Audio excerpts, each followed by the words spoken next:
Bismillah ar-Rahman ar-Rahim. Assalamu alaikum wa rahmatullahi wa barakatuh. Good morning, good afternoon, good evening, wherever you are. Keep smiling and keep moving. This is Naeem Mushtaq here. Today, again, we are very blessed and honored to have Brother Osama Nazzal, who is the DG Palestinian Broadcasting Authority, and he is joining us from Palestine right now. And I was thinking to discuss with Brother Osama the Al-Nakba. Recently, we went through this process again because most of the youth of our time, they are not familiar with most of the terminology and historical events in Palestinian history, especially in the Islamic world. And they are moving forward with the new current affairs issue, but they are forgetting what happened in the past and what sacrifices and what important event took place in the history. So I requested Brother Osama that to educate us today and the listeners of this program about Al-Nakba and Al-Naksa. Am I right? How do we pronounce these two terms, Nakba, and yes. what are the meaning of these two terms? Yeah. Thank you very much, Mr. Mushtaq, for having me on your valuable program. With the Nakba, which means in English catastrophe. And the Palestinian catastrophe started when the colonial Zionist regime was created in 1948. As this colonial Zionist regime was established at the level of the Palestinian villages and the Palestinian towns, because when we talk about Palestine before 1948, it was under the rule of the British colonial power, mandate Palestine. And the British did not live up to its promise to come, stay for a period of time, and then enable the Palestinian people to have their own independence and their state. The British mandate authorities deceived the Palestinians and deceived the Arab and Islamic nation in general by paving the way for the immigration of the Zionist Jews from Europe, from the United States, mainly the Western countries, and later on from other countries around the world to come to Palestine. And they came to Palestine as ordinary people without the Palestinians knowing at the beginning that they have the colonial enterprise and the colonial project on their mind. After groups of Jewish people came from different countries, the Palestinians began to understand that there is a project by the British colonial power, that the British authorities are going to leave Palestine, but not for the Palestinians themselves, as they were arming the Jewish groups, they were supporting them, they were giving them the land, they were giving them the military arsenal and everything they wanted, and they established different armed Jewish groups, mainly the Haganah and the Stern and other groups that started practicing terrorism against the Palestinians. The time the British mandate decided to leave the Palestinian land, these armed Jewish groups were strong enough because they were supported by Britain and other Western powers at that time to force the Palestinian people out of their villages and their towns. So at that time in 1948, about 550 Palestinian villages were either fully burned or Jewish groups, and thousands of Palestinian villagers were at the hands of these gangsters, and some massacres were well organized and in many villages like in the Kastal, Deir Yassin, and other Palestinian villages. So under this pressure by the Jewish groups that were supported by the British mandate and by the Western colonial powers, the Palestinians were forced to leave their homes looking for safety. And that's why 750,000 Palestinians, 700,000 and 50,000 Palestinian citizens were expelled from these villages and these towns to become refugees. They left Haifa, Jaffa, Tel Rabi', which is Tel Aviv nowadays, and many villages and towns, and came to West Bank, which was under the Jordanian rule at that time, and to the Gaza Strip, which was under the Egyptian rule, and to Syria, Lebanon, Jordan, and many, many other countries in the Middle East. So we are talking about 1 million Palestinians who were living in their homes, who were building their own culture and their civilization and their cities and their ports, and they were exporting fruit and vegetables even to Germany. And there are many stories about our grandparents and our ancestors that they were selling Palestinian orange from Jaffa for bringing Mercedes cars from Germany. They give orange to Germany and they bring the Mercedes cars to Palestine.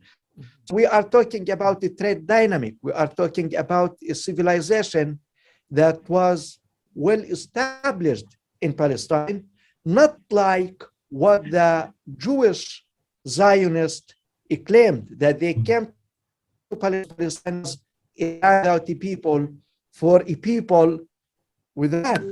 No, the people were in the land, the Palestinian people, and they were having a civilization, they were having a trade, they were well educated, and the Palestinians who were expelled and became refugees, they contributed to building and constructing the countries that they sought refuge in. And these countries until now testify to that, and they thank the Palestinian people for their contribution to building these countries. So from that point of time, the real catastrophe, the real Nakba of the Palestinians started.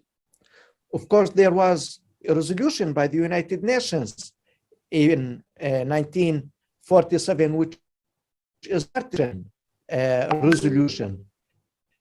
States the one piece of land, Palestine, 55 for the Arab state, the Palestinians, and the rest for the Jewish state. But what happened was that the United Nations enabled Israel to become into being, but did not enable the Palestinians. Of course, Israel and its supporters' narrative claim that the Palestinians refused the division resolution by the United Nations, not Israel, and that's why the state of Palestine at that time was not established. But this is not the reason why it was not established, because the Jewish groups at that time, supported by the colonial powers around the world, including the European, Western Europe, mainly Britain, and the United States, never had in mind to enable the Palestinians to have their state at that time. That's why we are talking about now 74 years of ordeal, suffering, killing, and refuge. Could we say these are the 74 years of systematic Palestinian Holocaust? Really, Mushtaq, concerning the Holocaust, my personal perspective, I don't see that we need to have this kind of comparison in order to prove to the world that the Palestinian people are suffering and the Palestinian people are the Zionist policy of ethnic cleansing that is not vetoed by the West. But when we talk about the Palestinian Nakba, okay, not the Palestinian Holocaust, we talk about the Palestinian Nakba, which implies uprooting of a nation Oh, and taking over its land and giving this land to those who don't own, to those who don't deserve. And this, what really was done by Balfour Declaration in a national homeland for the Jewish people. The British were colonizers here in Palestine. They were not the owners of the land, so they did not have a mandate or authorization to give Palestine to the Jewish people. And if they were sympathetic with the Jewish people at that time, because of the Holocaust in Western Europe, they should have given them a safe outlet in Europe itself, exactly. or in any part in the West. But in order to embody this historical injustice and for the enforcement of the colonial oppression on the Palestinian people, the promise was to replace the Palestinians, the natives, the owner of the land, with the Western Zionist colonizers. Could we say that when the Zionist Jews, they say they link Holocaust with the with the link of Jews coming into the Palestine, based on their arguments and based on this link, could we say the Holocaust itself was a part of the great grand Zionist plan of coming into the Palestine? Now, if you go over some history documents vis-a-vis how the life of the Jewish communities in Western Europe, mainly in Germany and other European countries, and if you go to some literatures even by famous Western European writers focusing on the life of the Jewish people in Europe at that time, you feel that they were rejected by the Western European communities, and they were subjected to different patterns of maltreatment, mistreatment, and all these kinds of human rights violations by the European governments, officials, and the communities in general. But does that justify the suffering of the Palestinian people? If you are suffering in your own country, my friend, okay, does this give you a mandate to inflict a suffering on me, who is living in a different continent, for example, or different country? Of course not. Of course not. So I don't think that it is reasonable to use the Holocaust in Europe as a justification for the decision taken by the European governments at that time and offering Palestine, as we say in Arabic, mafrushi, flourished for the Jewish Zionist and colonist. I think what happened was a colonial Western project in order to keep the Western control over the countries of the Middle East, and they needed to have a base for them in this region.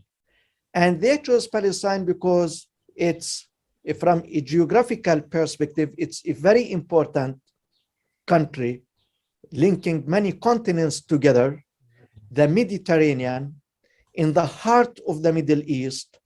And at that time, Palestine was one of the most prosperous countries in the Middle East. Exactly. I said at the beginning of my introduction that the Palestinian farmers, for example, were exporting their products to Europe, to Western Europe, in addition to factories and industries that we have their impact until today in the Palestinian cities that are occupied by the Zionists. If you go to Haifa, for example, and visit some old neighborhoods, you feel how much the Palestinian civilization was rich at that time in terms of the architecture, the roads, the gardens, and of course, some factories at that time. So Israel was created in order to serve the interest of the Western colonial powers, and it was not a matter of sympathy or a matter of like a human need. No, and it's very important also, my dear, that the colonizers don't have any sympathy for others. Exactly. We can't talk about emotions. All that know is how to achieve their financial, economic, and capitalist interest. They don't care about the blood of others, about the land of others, about the future of others' children. Well, lovely. Yes. Unfortunately, we are running out of time. The discussion is very, interesting. As you said, this was a, political and geographical importance the Palestinian land has. And I think the religion was also used to gain these political, objectives. They created Jewish Zionism, then they created Christian Zionism, and with the merge of both, they created another Zionist philosophy in the Arab world. A new country came into the being, and that's why some of the Arab countries are very much supportive of the Israeli, because they were created because of Israel. So we see a lot of international connections. This is a very huge, vast topic where one has to study religion, politics, anthropology, geography, current affairs, and wherever we move in the future, every political issue in the world is linked with Middle East. And that's why we say the Palestine is the heart of the politics and the current affairs worldwide. You cannot ignore Palestine and you cannot ignore Palestinian people. And without, this is the sensitivity of the issue. And we, inshallah, will come back again. I can see the net connection is not so good, and I see also the light issue. You have a light issue also. And with permission from your side, we will come back to another session and we will discuss more of these things. Today, I just wanted to know, the general of the Nakba and the Naksa. Another word you Yeah, the next, That's good. What the is next, which means sit back. Naksa? Sit Okay. back. Naksa. Yes, which means sit back. Yeah. And this is 1967, right? Yes, 67. Could you briefly tell us quickly what is that also? Yeah, is it possible to turn the light on? Yeah, please do so we can see your face.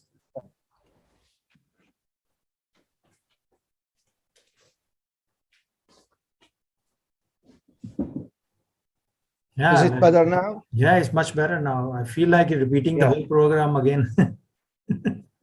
Yeah, really? Yeah, yes, I'm just kidding. You have time? No, it's okay. It's okay. We have done enough.